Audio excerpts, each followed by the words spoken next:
성경 본문에 두 가지 시선이 나오고 있습니다. 먼저는 부정적이고 율법적인 시선이지요. 이것을 문제를 찾는 눈이라 명명해 봅니다. 오늘 말씀의 배경이 되는 곳은 베데스다 연못가라 했습니다. 그곳에는 지난 시간 함께 나눈 것처럼 몇 년? 38년 된 병자가 누워 있었습니다. 그 사람의 이름이 무엇입니까? 그 사람의 이름이 무엇인가요?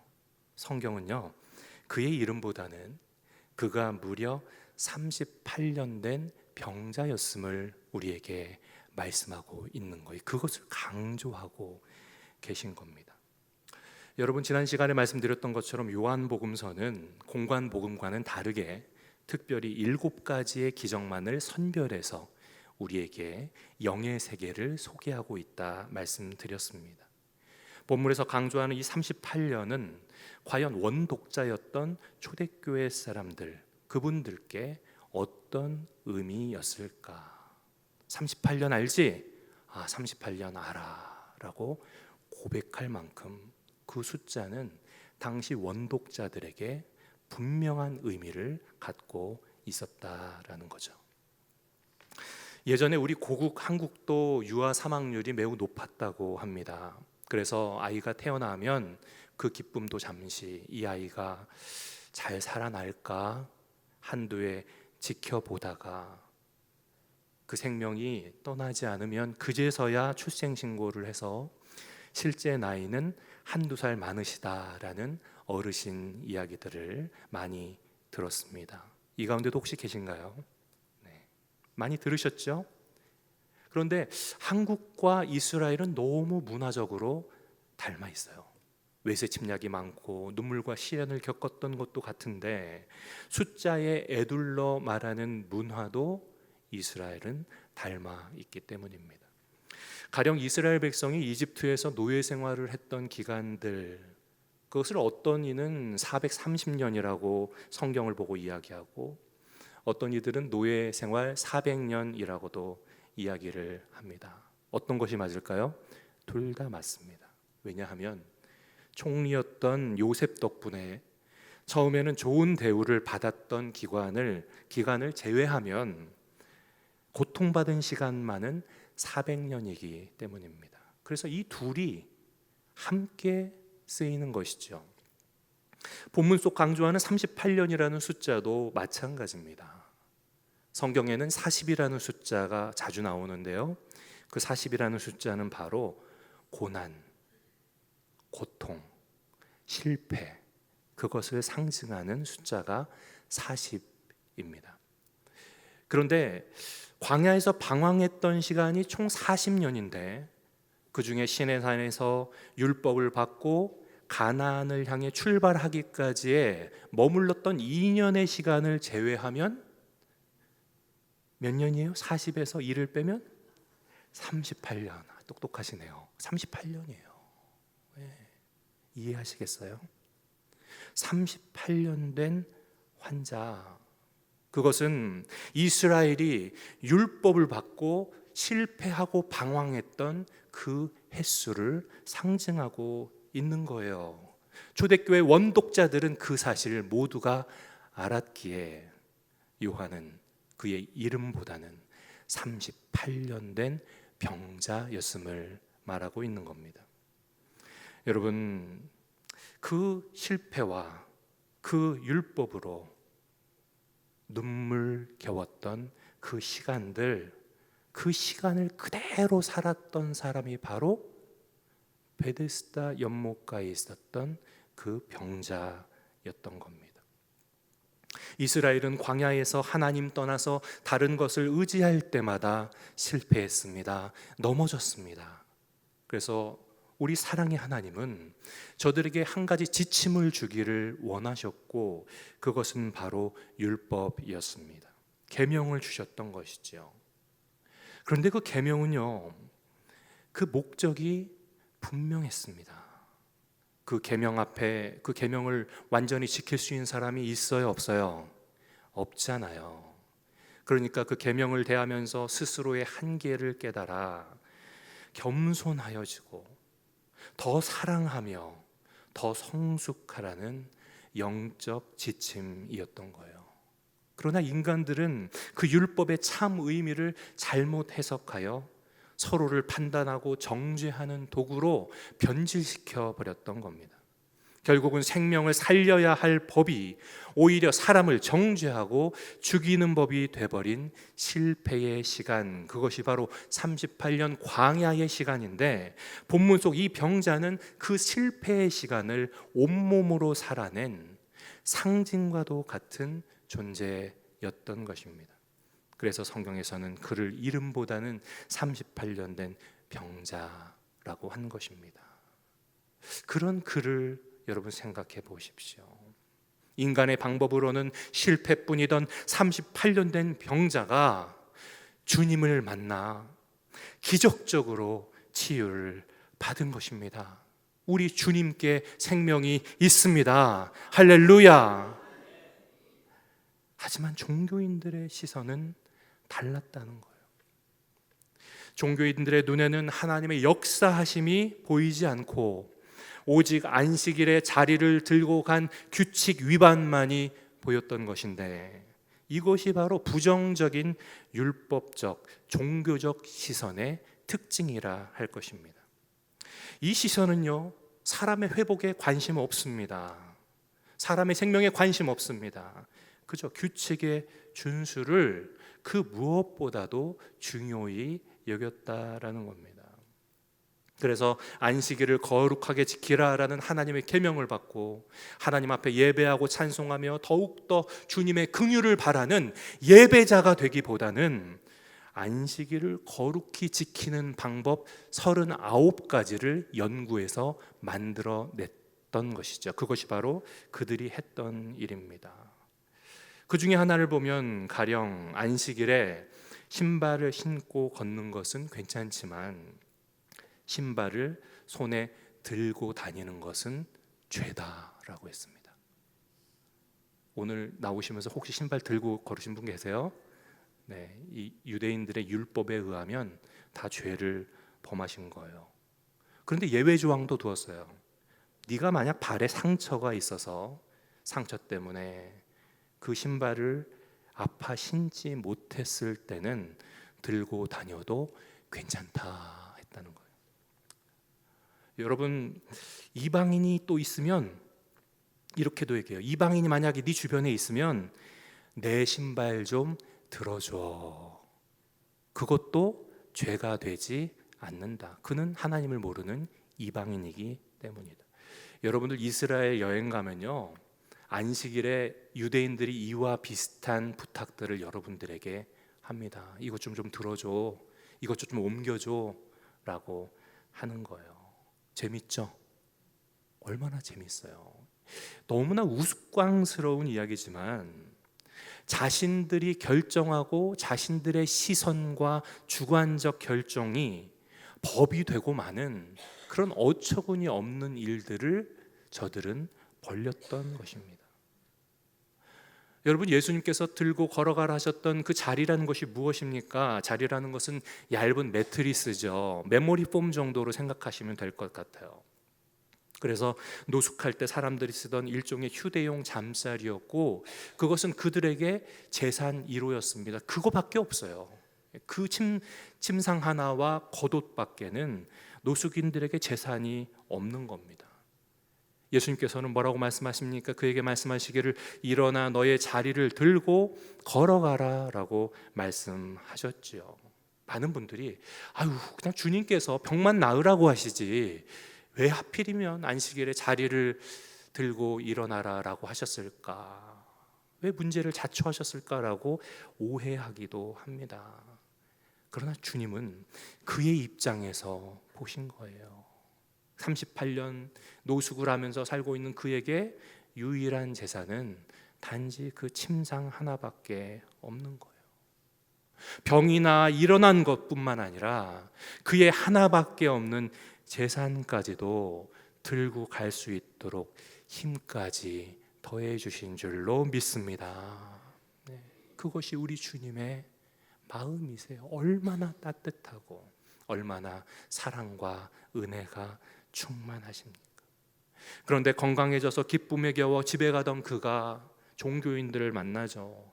갑자기 불심 검문을 받으니까 너무나 당황해서 나를 낫게 한 사람이 자리를 들고 가라 했다라고 오늘 본문에 보니까 변명을 하고 있어요. 그런데 유대인들이 이렇게 묻습니다. 너더러 자리를 들고 걸어가라 한 사람이 누구냐? 재차 질문합니다. 저는 말씀을 읽으면서요, 소름이 끼쳤습니다. 너무나 이상한 거예요. 그가 뭐라고 얘기합니까? 나를 낫게 한 사람이 라고 이야기했잖아요.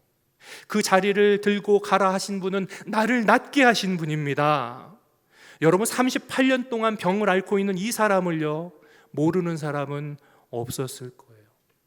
그런데 그들이 너를 낫게 한 사람이 누구냐라고 결코 질문하지 않았다는 겁니다.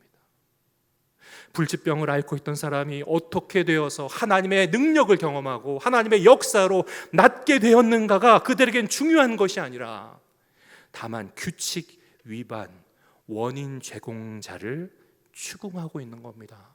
무슨 형사예요? 무슨 형사입니까?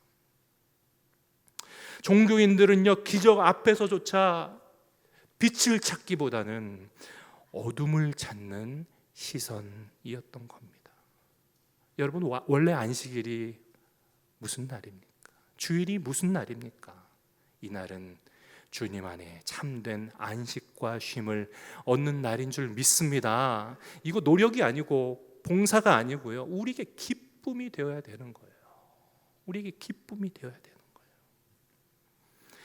생명을 회복하는 날, 한 생명이 주님 앞에 돌아왔을 때 그것을 축복하고 기뻐하는 날, 모두 함께 구원의 감격 속에서 하나님 앞에 예배 드리는 날입니다. 그런데 이 생명의 날조차도 자기들 생각대로 정죄하는 섬찟한 날이 그들에게는 되고 만 것이에요.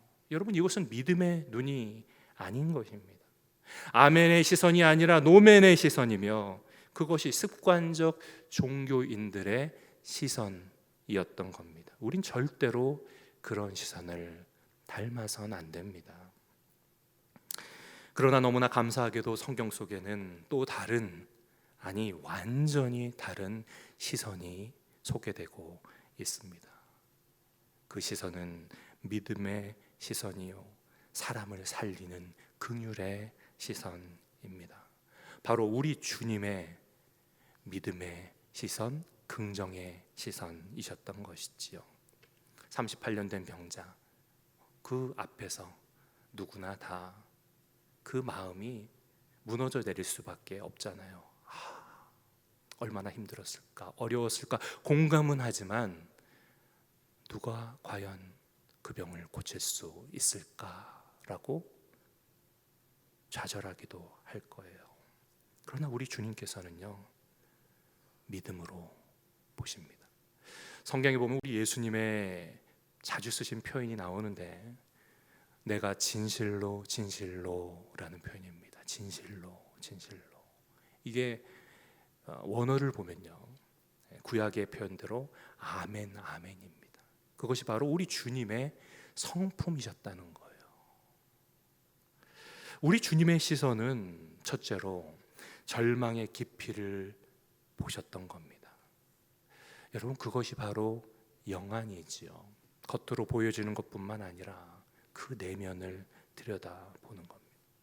그 38년 된 병자에게 나아가시는 주님을 성경은 두 가지 동사로 표현하고 있습니다. 지난 시간 배웠죠? 주께서 보시고, 주께서 아셨다. 보시고 아셨다. 여러분, 성경에 예수님 말씀하신 다음에 가장 많이 나오는 동작 동사가 바로 그것인 것 여러분 알고 계십니까? 주님께서는 그가 누워 죽음 같은 무기력 상태에 있음을 보셨고, 그 병이 너무 오래되어 인간의 힘으로는 어찌할 수 없는 그 절망의 깊이를 아셨다라는 겁니다. 그렇게 주님은 오늘도 나를 보시는 분이십니다. 나를 아시는 분이십니다. 주님의 시선은 우리 문제의 표면만이 아니라 그 안에 담긴 눈물과 아픔의 의미를 함께 공감하며 보시는 따뜻한 은혜의 사랑의 시선이십니다. 우리도 그 시선을 닮아야 될 줄 믿습니다. 우리 옆에 분 앞뒤 분께 그렇게 권면합시다. 따뜻하게 봅시다. 따뜻하게 봅시다. 따뜻한 주님의 시선을 본받아야 합니다. 그래서 우리를 스쳐 지나가는 수많은 이웃들도 겉모양만 보고 그냥 지나치지 마시고 주님의 눈길로 바라보세요. 그들의 영적 갈급함을 깨달아 아는 영적인 눈으로 주님의 시선으로 볼 수 있어야 합니다. 이런 주님의 시선으로 충만한 저와 여러분 되시기를 축원합니다. 두 번째로 주님의 시선은 자비의 시선이셨죠. 네가 낫고자 하느냐, 그렇게 묻고 계세요. 네가 낫고자 하느냐. 다가오신 주님 앞에 그 병자의 대답은 우리의 마음을 더 울립니다. 주님, 낫기 원합니다 라고 대답한 것이 아니라 주여, 나를 못에 넣어주는 사람이 없습니다 라고 탄식해요. 베데스다는 무슨 뜻이라고요?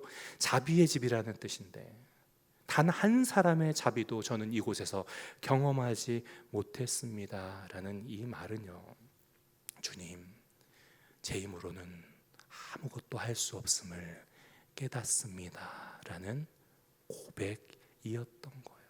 너무나 정직한 고백이지요. 여러분, 주님 앞에서 무언가 가리고 감추고 하실 이유 없잖아요. 우리 주님 우리 속을 다 아시는데 우리가 칭칭 싸매고 감추어도 우리 마음 숨길 길 없습니다. 주님 앞에 그걸 인정하세요. 그 절망을 인정하세요. 주여, 저는 죄인입니다. 나를 불쌍히 여기소서. 거기에 하나님의 은혜가 임하는 겁니다. 그 따뜻한 주님의 시선 앞에서 누구든지 주여 의지할 것 없어 손들고 갑니다 라고 항복할 때 하나님의 기적은 오늘날도 그 사람 위에 임하게 될 줄로 믿습니다. 정말 놀라운 사실 한 가지는 이 병자가 치유를 받고 나서도 자기를 고쳐주신 분이 누군지 알았어요? 몰랐어요? 알았어요? 몰랐어요? 오늘 본문에 보니까 몰라요. 여러분 어떻게 이럴 수 있지 하는데 아마 여러분이 38년 된 병자였다면 그 기쁨으로 정신이 없었을 겁니다. 그렇죠? 이해할 수 있잖아요. 그런데 그가 주님이 누구신지도 몰랐다는 이 사실은요, 더욱더 뜨거운 주님의 우리를 향한 사랑과 자애로우심을 깨닫게 하는 증거가 되는 거예요. 왜냐하면 그가 병을 고침받고 그가 기적을 경험한 것은 주님께 대한 그의 믿음 때문이 아니라는 것입니다. 그의 삶의 결과가 아니었다는 사실이에요. 병자는 주님께 대해 아무것도 몰랐고요, 아무것도 한 것 없어요. 오직 자기 부족함, 절망을 인정했을 뿐이거든요. 그런데 주님의 자비의 시선으로, 오직 주님의 시선 때문에 그 은혜가 임한 줄로 믿습니다. 여러분, 주님이 우리를 이렇게 사랑하세요. 어떤 권사님이 계셨는데 새로 옆에 이사를 왔답니다. 젊은 세대기 와서 이사 왔습니다 라고 시루떡도 주고 가고 하는데 마음속에 그 젊은 세대 오니까 얼마나 좋아요. 좋은 이웃 와서 기뻐야 되는데 화가 나더래요. 시샘이 나더래요. 왜냐하면 나는 이제 집 샀는데 젊은 사람이 뭘로 돈을 벌어서 벌써 집을 샀나, 그 마음이 가득 들더래요. 그래서 시기가 나서 뭐 잘못된 거 없나 이렇게 쳐다봤답니다. 그런데 가만히 창밖을 보니까 젊은 세대기 빨래를 해와서 그거를 빨랫줄에 널고 있는데, 아니 빨래를 했는데 그 빨래가 깨끗하지가 않은 거예요. 옳거니 그렇구나. 너도 그래, 별것 없어. 근데 며칠 뒤에 보니까 또 빨래를 널고 있는데 또 누런 빨래들을 널고 있는 거예요. 그래서 옆에 신문 보고 있는 남편에게 아유, 어쩌면 좋아, 저것 좀 보세요. 새댁이 집에서 빨래도 안 배웠나? 그런데 신문 보던 남편이 그러더래요. 여보, 그거 우리 창문이 더러워서 그래. 우리 창문이 더럽다는 거예요. 안 닦아서 황사가 가득 꼈다는 거예요. 그러니까 그 창문으로 보니까 깨끗한 빨래도 누렇게 더러워 보일 수밖에 없는 거예요. 그 순간 권사님은 크게 깨달으셨답니다. 무엇을 보느냐가 아니라 어떤 시선으로 보느냐가 중요했던 겁니다. 여러분, 자비롭게 보십시오. 따뜻하게 보십시오. 주님의 시선을 닮을 때 거기에 은혜가 임하게 됩니다. 오늘 말씀을 정리하려고 해요. 성경에 나오는 이 두 시선, 주님의 시선, 종교인들의 시선. 그런데 그건 그때뿐만 아니라 오늘 우리에게도 동일한 시선이 있음을 여러분 알고 계십니까? 우리에게도 동일한 시선이 있어요. 하나는 끊임없이 허물을 찾아내서 비판하는 율법의 시선이며, 다른 하나는 절망 속에서도 가능성을 보고 나의 어떠함과 상관없이 자비 베푸신 주님의 시선입니다. 여러분, 이 둘 중에 어떤 시선으로 우리는 자신과 이웃을 보며 살아야 할까요? 후자죠. 주님의 시선입니다. 믿음의 시선, 아멘의 시선이에요. 그것으로 볼 때 거기에 놀라운 역사들이 일어나게 되는 거예요. 믿음은 바라는 것들의 실상이요 보이지 않는 것들의 증거라고 했어요. 여러분들이 꿈꾸고 바라보는 대로, 그 비전대로 하나님은 이루시기 때문입니다. 그러나 우리가 주님의 그 따뜻한 시선을 온전히 받아들이지 못하는 오래된 종교적 습관을 보게 됩니다. 그 주된 원인은 바로 자존심이에요. 자존심. 내가 누군데 하는 마음이에요. 그러다 결국 주님의 은혜를 누리지 못해요. 여러분, 자존심 그거 대수입니까? 아무것도 아니잖아요. 누더기 같은 옷이잖아요.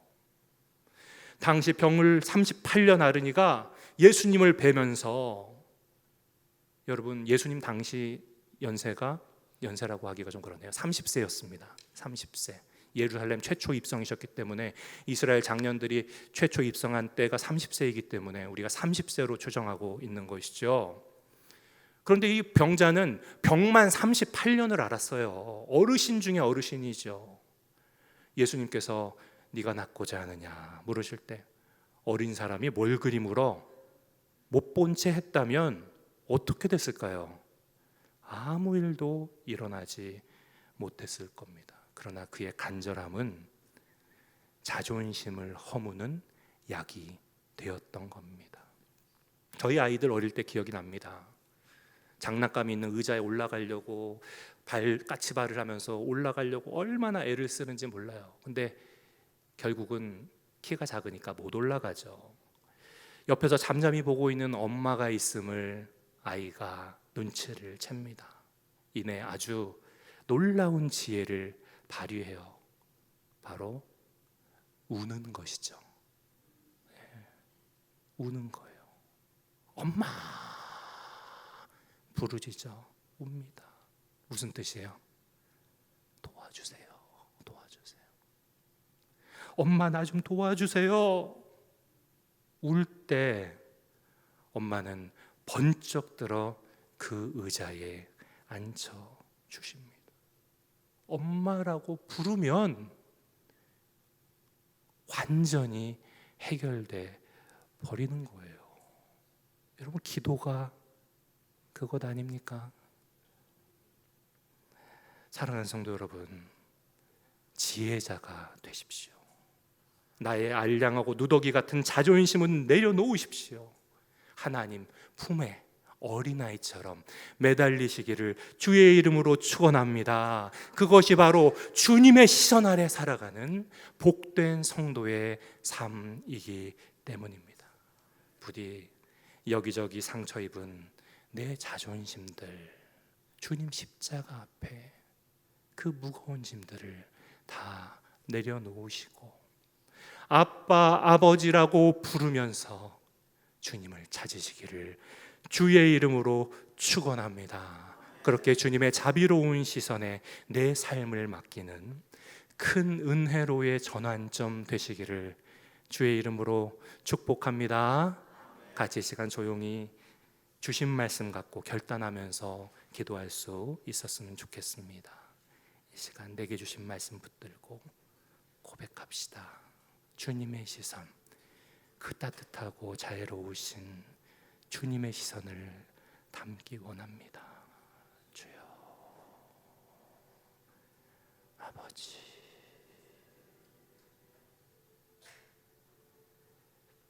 아버지,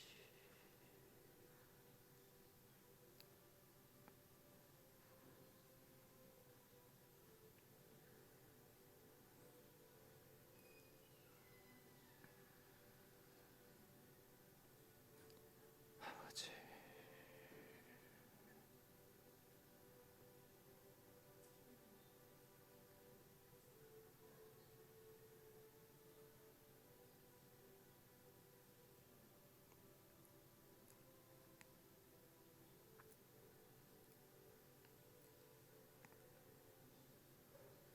사랑과 자비의 하나님, 주신 말씀 통해 주님의 따뜻한 시선과 세상의 차가운 시선이 있음을 알게 하시니 감사드립니다.